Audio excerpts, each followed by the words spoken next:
क्या आप जानते हैं आपको आपके पैसों के लिए उसका सही तरीके और सही जगह पर इन्वेस्ट करना कितना ज़रूरी है? चलिए आपको एक एग्जाम्पल से समझाने की कोशिश करता हूँ।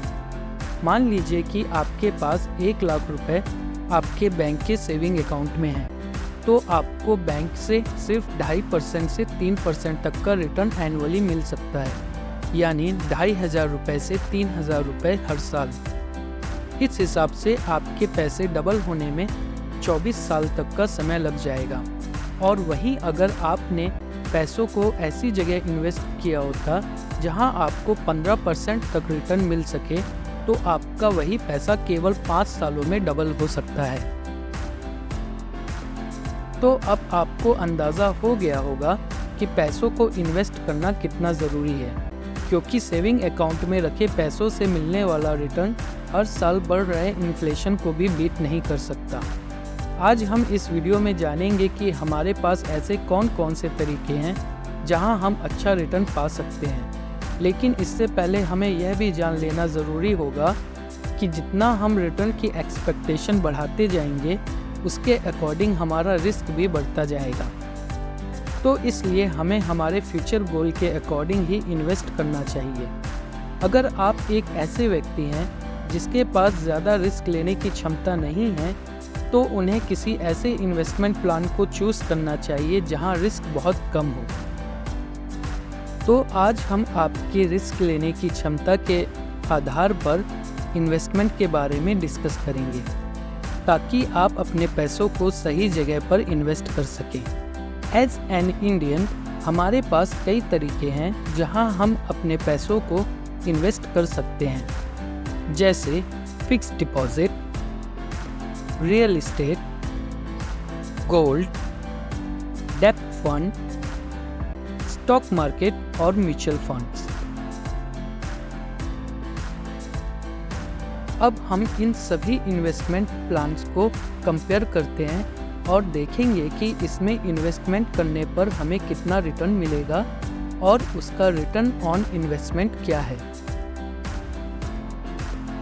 जिसमें सबसे पहला है फिक्स डिपॉजिट्स।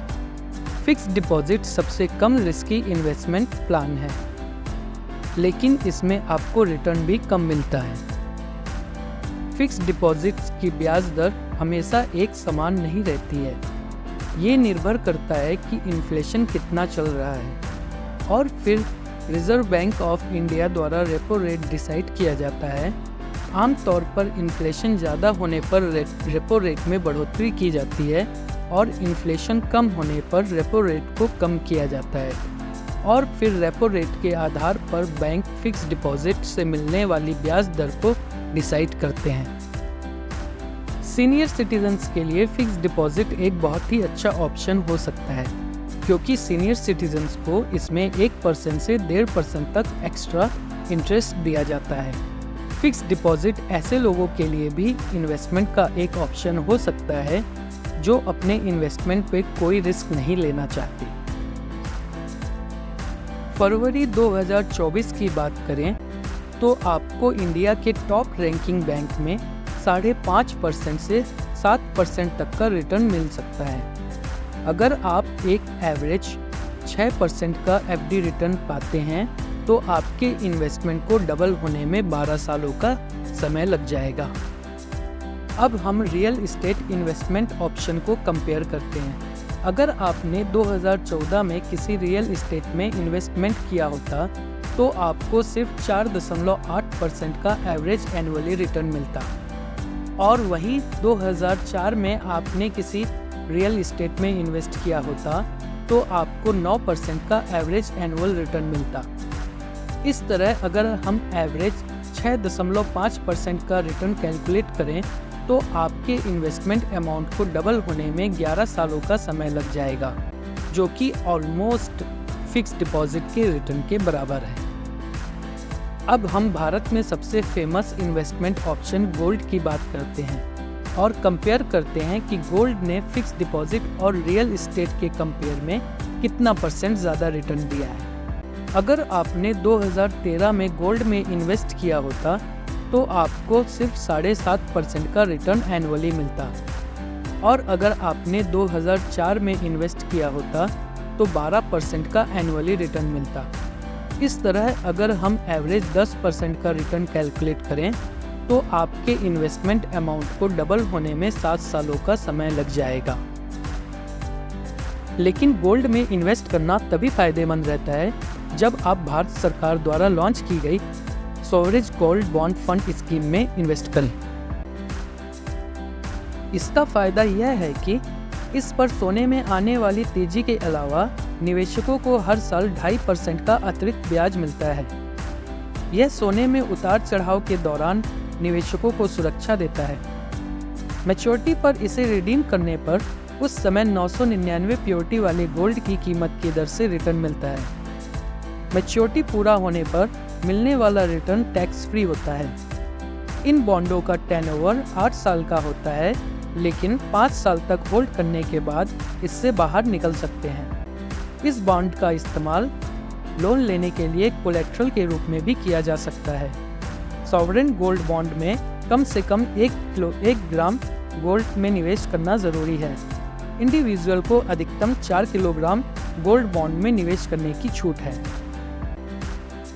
गोल्ड बॉन्ड बैंकों, holding corporation of India limited, डाकघरों, स्टॉक एक्सचेंज मसलन BSE और NSE में खरीद सकते हैं।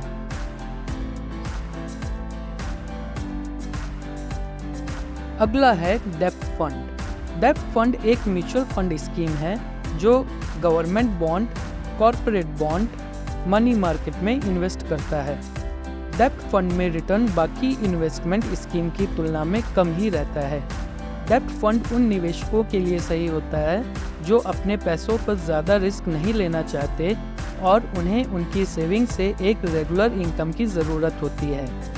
पिछले 20 सालों का एवरेज एनुअली रिटर्न 7.2% है, जिसे आपके इन्वेस्टमेंट को डबल करने में 10 सालों का समय लगेगा। अगला है stock market and mutual funds. अगर आप अपने पैसों को और जल्दी डबल करना चाहते हैं और आपके पास जोखिम लेने की क्षमता है तो आप स्टॉक मार्केट, जिसे शेयर बाजार भी कहा जाता है, इसमें इन्वेस्ट कर सकते हैं। अगर आपने 2013 में निफ्टी 50 इंडेक्स में इन्वेस्ट किया होता तो इन 10 सालों में आपको 13.3% का कंपाउंडिंग एनुअल ग्रोथ मिलता, और वही अगर आपने लंबे समय यानी 2003 में 20 सालों के लिए निवेश किया होता तो आपको 17.2% का एवरेज एनुअली रिटर्न मिलता। इस तरह अगर हम एवरेज 10% का रिटर्न कैलकुलेट करें तो आपके इन्वेस्टमेंट अमाउंट को डबल होने में 4 साल 7 महीनों का समय लगेगा। तो चलिए अब इस वीडियो को सम अप करते हैं और एक कंक्लूजन निकालने की कोशिश करते हैं। अगर 2003 में आपने 1 लाख रुपए 20 सालों के लिए इन्वेस्ट किए होते तो फिक्स डिपॉजिट में आपके 1 लाख रुपए 3,29,000 रुपए हो जाते। वहीं रियल एस्टेट में इन्वेस्ट करने पर 1 लाख रुपए 3,52,000 रुपए हो जाते। गोल्ड में इन्वेस्ट करने पर 1 लाख रुपए 6,72,000 रुपए हो जाते, और वहीं स्टॉक मार्केट में इन्वेस्ट करने पर आपके 1 लाख रुपए 16,36,000 रुपए हो जाते। वैसे तो स्टॉक मार्केट में इन्वेस्ट करना रिस्की है, लेकिन इंडेक्स फंड में इन्वेस्ट करने से यह रिस्क बहुत कम हो जाता है। इंडेक्स फंड एक प्रकार का म्यूचुअल फंड है जो किसी इंडेक्स को फॉलो करता है, जैसे कि निफ्टी 50 इंडेक्स फंड जो कि निफ्टी 50 को फॉलो करता है। हर सेक्टर की बड़ी कंपनी को मिलाकर एक इंडेक्स बनाया जाता है जिसे उस सेक्टर का इंडेक्स कहा जाता है। जैसे कि निफ्टी 50 इंडेक्स जो इंडिया की 50 बड़ी कंपनियों के शेयर प्राइस में होने वाले उतार चढ़ाव को दर्शाने वाला इंडेक्स है। बैंक निफ्टी इंडेक्स जिसमें इंडिया के 12 बड़े बैंक शामिल हैं। निफ्टी बैंक इन सभी बैंकों के प्राइस में होने वाले उतार चढ़ाव को दर्शाता है। इंडेक्स फंड में इन्वेस्ट करने का फायदा यह है, ये सभी लार्ज कैप कंपनियां होती हैं, low volatility, low risk, decent return, और जो कंपनियां अच्छा परफॉर्म नहीं करती उन्हें इंडेक्स से बाहर निकाल दिया जाता है और उसकी जगह अच्छा परफॉर्म कर रही कंपनी को इंटर कर दिया जाता है, जिससे हमारा इन्वेस्टमेंट और भी ज़्यादा सिक्योर हो जाता है। स्टॉक मार्केट हर कुछ सालों में 10 से 30% का करेक्शन करता है। जैसा कि आप स्क्रीन में देख सकते हैं, ये निफ्टी 50 इंडेक्स का चार्ट है। नवंबर 2022 से फरवरी 2023 तक 8% का करेक्शन हुआ। अक्टूबर 2021 से जून 2022 तक 11.5% का करेक्शन हुआ। दिसंबर 2019 से मार्च 2020 तक 32% का करेक्शन हुआ। अगस्त 2018 से अक्टूबर 2018 तक 12% का करेक्शन हुआ। वहीं फरवरी 2015 से फरवरी 2016 तक 23% का करेक्शन इस इंडेक्स में हुआ। इस तरह हर कुछ सालों में हमें ऐसे मौके मिलते हैं जब इंडेक्स फंड में इन्वेस्ट करने का सही समय होता है। आप सिस्टमेटिक इन्वेस्टमेंट प्लान, जिसे SIP भी कहा जाता है, इसके जरिए भी हर महीने थोड़ा थोड़ा इन्वेस्ट कर सकते हैं। स्टॉक मार्केट में इन्वेस्ट करने के लिए आपके पास डीमैट अकाउंट होना ज़रूरी है, जो कि आप किसी भी नज़दीकी बैंक में जाके खुलवा सकते हैं। कोई भी इन्वेस्टमेंट करने से पहले आपको किसी फाइनेंशियल एडवाइज़र से सलाह ले लेनी चाहिए। तो हमें उम्मीद है आज की यह जानकारी आपको पसंद आएगी। इस तरह के और वीडियो देखने के लिए कृपया वीडियो को लाइक करें और हमारे YouTube चैनल क्या आप जानते हैं को सब्सक्राइब करें। तब तक अपना और अपनों का ख्याल रखें। इस वीडियो को देखने के लिए आपका धन्यवाद।